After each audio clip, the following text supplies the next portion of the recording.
Assalamualaikum warahmatullahi wabarakatuh. Jumpa lagi di channel kesayangan kita semua, saya Del Hadi. Hari ini saya akan membahas tentang alat-alat yang selalu saya gunakan untuk membuat sebuah cinematic wedding.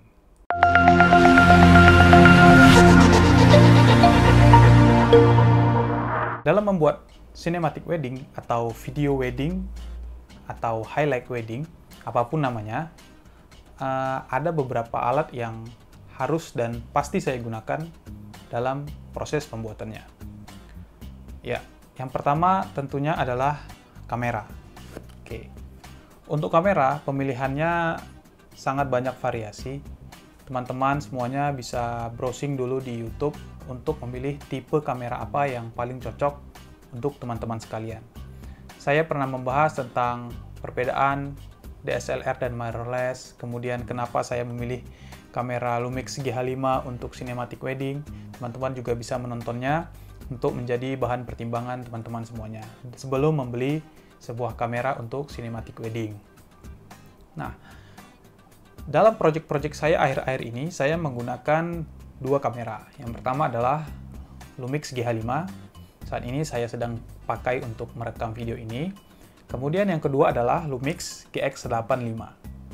Ya, kamera yang sama-sama micro four third ini saya gunakan untuk mempermudah pekerjaan saya dalam mengambil momen-momen yang hanya sekali tersebut ya, supaya kita tidak kehilangan momen.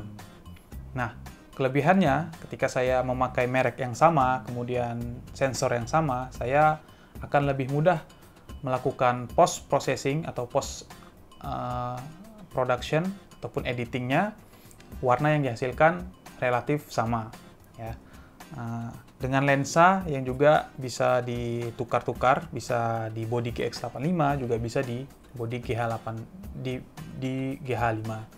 Nah, jadi body ataupun kamera adalah hal paling utama ataupun hal terpenting dalam membuat sebuah cinematic wedding. Oke, itu yang pertama, kamera. Yang kedua adalah lensa tentunya. Nah, lensa yang saya gunakan dalam cinematic wedding juga pernah saya bahas di YouTube saya sebelumnya, lensa-lensa wajib yang saya gunakan untuk cinematic wedding. Namun, kali ini saya tidak lagi menggunakan lensa-lensa yang ada di video tersebut, karena dulu saya menggunakan lensa Canon karena saya memakai body Canon. Sekarang karena saya pakai Lumix, otomatis saya memakai lensa-lensa micro four third. Ya. Dulu saya membeli lensa Olympus ya. Jadi saya memutuskan dulu untuk memakai lensa Olympus karena pertimbangannya karena hasil review yang lebih baik sebenarnya di Olympus Pro.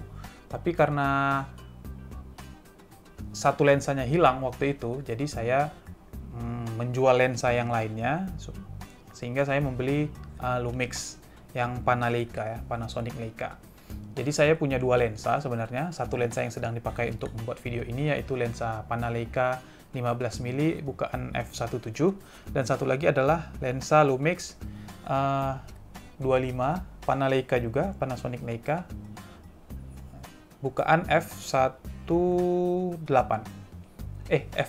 sorry. Ya. Nah, jadi memang saya memakai lensa-lensa fix ya.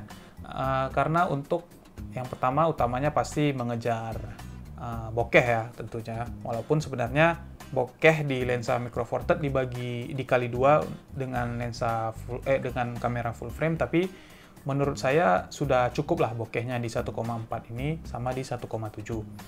Yang kemudian yang kedua, selain bokeh saya mengejar low light yang baik ya, karena memang harus diakui kemampuan low light micro four third tidak sebaik di sensor full frame. Tapi dengan dibantu dengan lensa bukaan yang lebar, maka hal tersebut masih bisa dimaklumi. Oke, pemilihan lensa juga utama, sangat penting sekali.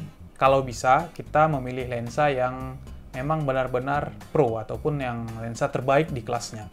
Seperti Lumix, lensa terbaik Lumix adalah keluaran Panleica ya, atau yang varian yang versi Pro yang, atau kalau mau merek lain itu ada di Olympus Pro yang saya pakai terlebih dahulu waktu itu.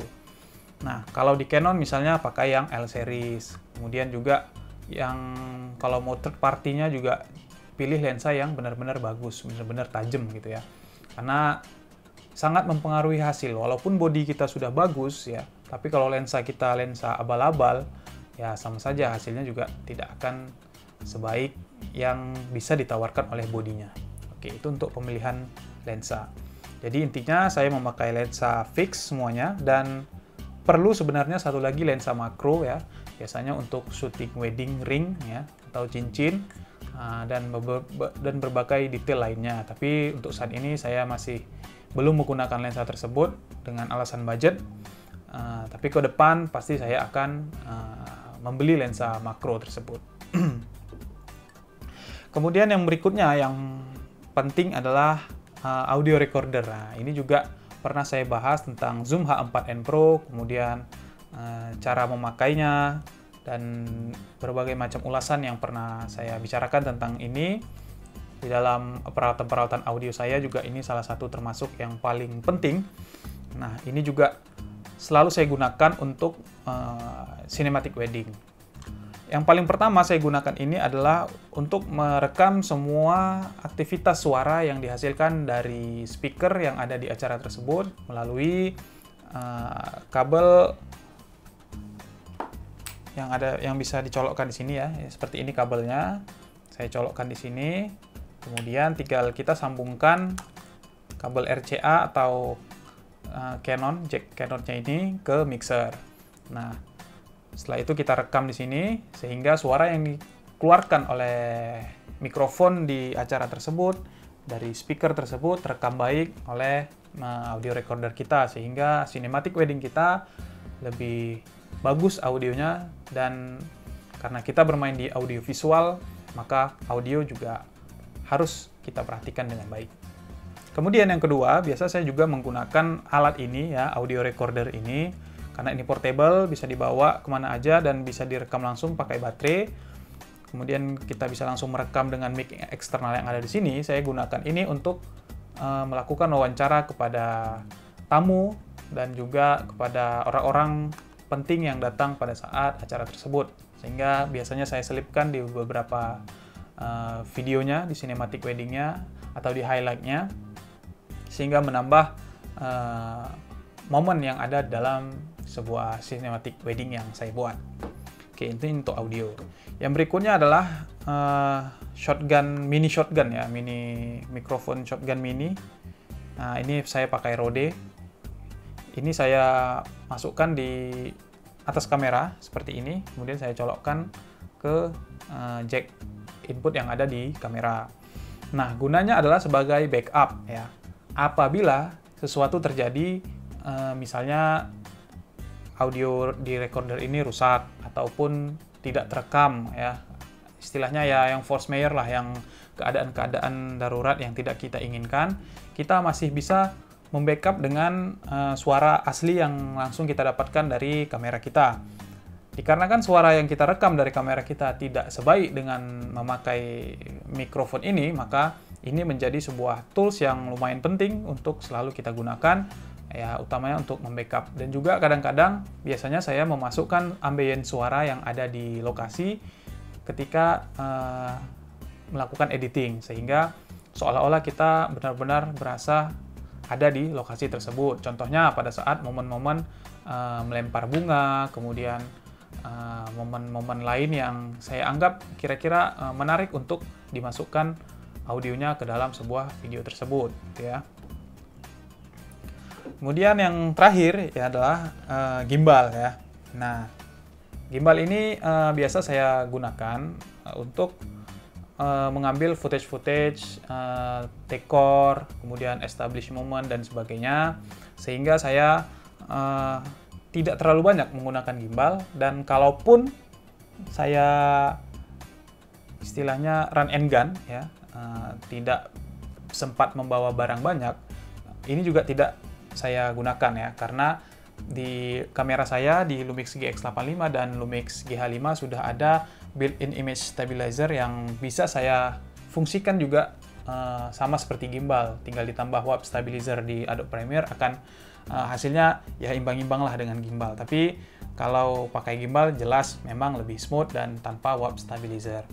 Jadi inilah adalah alat-alat yang biasa saya gunakan dalam sebuah pengambilan video cinematic wedding, dan mudah-mudahan ini bermanfaat bagi teman-teman sekalian ya, untuk memulai project cinematic wedding. Dan sebenarnya satu lagi adalah drone ya. Drone ini juga sering saya gunakan untuk mengambil tempat di suatu tempat resepsi, biasanya masjid dan sebagainya. Tapi itu pun kalau klien memilih paket yang ada drone-nya gitu ya. Tapi kalau tidak, hanya ini yang saya gunakan, dan dengan paket minimalis hanya bagian sini saja tanpa gimbal juga pernah saya gunakan.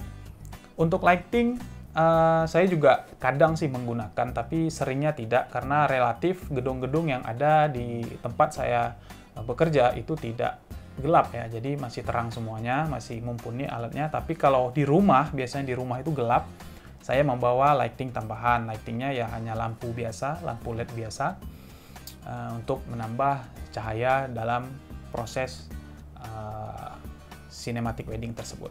Oke, mungkin sekian saja yang bisa saya sampaikan. Mudah-mudahan bermanfaat bagi teman-teman semua. Jika ada pertanyaan, diskusi, saran, dan sebagainya, bisa tulis di kolom komentar.